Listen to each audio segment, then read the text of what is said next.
నా పేరు రిషిక. నేను ఇంటర్ సెకండ్ ఇయర్ చదువుతున్నాను. ఇదే మా లోకల్ ప్రకాష్ నగర్లో ఇక్కడే ఉంటాం, లోకల్లో ఉంటాం మేము. 7 o'clock మార్నింగ్ 7 o'clock ఇక్కడికి వచ్చాము. కండిషన్ చూసాము, అంతా వస్తున్నాయి, ఫ్లడ్స్ వస్తున్నాయి. అందరూ తెలిసిన అంకుల్ వాళ్ళే, మా చుట్టుపక్కల అంకుల్ వాళ్ళే, వాళ్ళందరూ అక్కడ ఉన్నారు. జస్ట్ పోలీస్ అంకుల్, ఇంకా పోలీస్ అంకుల్ వాళ్ళు వచ్చారు, జస్ట్ అప్పుడప్పుడే వస్తున్నారు.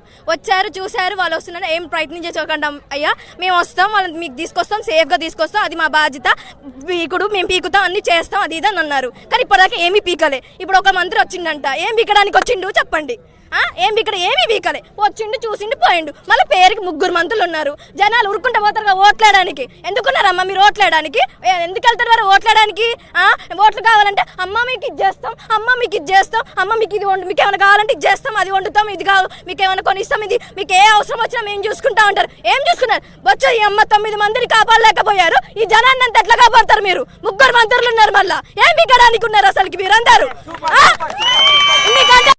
మనకే మనమందరం ఇంత పొద్దున్న నుంచి మేము ఇప్పటి నుంచి ఇక్కడికే చూస్తున్నాం. అంకుల్ వాళ్ళందరూ పొద్దున్న లేసి మేము చూస్తాం అంకుల్ వాళ్ళని, చెప్పలు వాళ్ళ అంకుల్ వాళ్ళందరూ వాళ్ళు ఏమైనా రిచ్చా? ఏమైనా వాళ్ళ కుటుంబాలు వెనక కుటుంబాలు ఏమున్నాయి అసలుకి? వాళ్ళకి ఏమైనా ఆస్తులు ఉన్నాయా?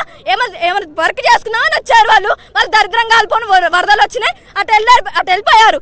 ఏదో ఒకటి చేసి ఇప్పుడు ఉండాలి, రావాలి, చెయ్యాలి. అంటే గవర్నమెంట్ అంట, మడ్డలో గవర్నమెంట్. ఎందుకుందా మీ మడ్డలో గవర్నమెంట్? ఏం బిక్కలేదు, లేదు ఏం లేదు అసలుకి. ఎందుకుందా వేరే అసలుకి ఏం లేదు. వచ్చారు మళ్ళీ సేఫ్టీ గ్లౌజెస్ ఇచ్చారయ్యా. ఎప్పుడు ఇచ్చారు? పొద్దున 7 వచ్చిన అంకుల్ వాళ్ళు వీడియో పంపించారు మాకు. అంకుల్ వాళ్ళు ప్లీజ్ మమ్మల్ని కాపాడండి, అది ఇదని వీడియో వాళ్ళు అంకుల్ వాళ్ళు ఏడ్చుకుంటే మాకు వీడియో పంపించారు. అప్పుడు మేము చూసాం వాళ్ళ ఒంటి మీద ఎటువంటి గ్లౌజులు లేవు. స్పష్టంగా వీడియో పెట్టమన్నా పెడతాం మేము. I think so around 6 o'clock అనుకుంటా. అప్పుడు వాళ్ళకి డ్రోన్ ద్వారా అవి ద్వారా గ్లౌజెస్, చిన్నగా ఫుడ్ అవన్నీ ఇచ్చారు. ఫుడ్ ఓడి బట్టలో పెట్టుకోవడానికి ఫుడ్. వాళ్ళు అట్లున్నారు, ఎట్లా తింటారు ఫుడ్? మనకి అందరికి ఇట్లున్నాయి, వాళ్ళ ఫ్యామిలీ మెంబర్స్కి ఎట్లుండాలి? ఒక చిన్న బాబు నా ఏజ్ అన్నయ్య, ఒక అన్నయ్య ఉన్నాడు అక్కడ. వాళ్ళ మమ్మీ డాడీ ఎంత కంగారు పడుతున్నారు. ఒక ఆంటీ ఉంది, ఆంటీ వెనక వాళ్ళ పిల్లలు ఉంటారు, వాళ్ళ కుటుంబం ఉంటుంది, అంత కుటుంబం ఉంటుంది. వాళ్ళందరూ అసలుకి ఎలా ఉంటారని అనుకున్నారు. కొంచెం జ్ఞానోదయం ఉందా అసలు మీకు? 3 మంత్రులు, ఒక కమిషనర్ వచ్చిందా, ఒక కలెక్టర్ వచ్చిందా? అసలు కమిషన్ ఎంత దూరంలో ఉంది? ఇక్కడ ఉంది, రావచ్చు కదా. వచ్చి వాళ్ళ కుటుంబాలు వాళ్ళందరినీ తీసుకొచ్చి కనీసం ఎక్కడానికి కనుక్కొని వెళ్ళి అమ్మ మేము ఉన్నాము, మీకేం కాదు, మీ వెనక మేము ఉన్నాం, మీ వాళ్ళకి ఏమీ కాదు అని ధైర్యం చెప్పిండా?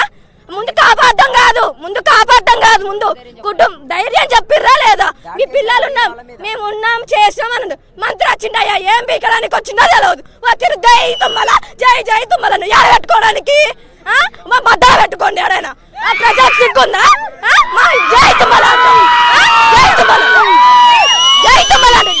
అంటారు. జై తుమ్మల ఏంది? నాయకుడే కరెక్టే, మీకు కాదనట్లే. ప్రేమతో ఓట్లేసాం, గెలిపించినాం. ఎట్లా? అదే ప్రేమతో ప్రజల్ని కాపాడాలి, అంతే చెయ్యాలి. అదే అట్లనే ఉండాలి. కానీ వచ్చిండు, ప్రజలు అడగంగానే జై తుమ్మల మీద పడ్డారుగా, తెంగిండ్రు, వెళ్ళిపోయిండు. 7 మంటల్లో పడవడానికి కనీసం సిగ్గుందా అసలు?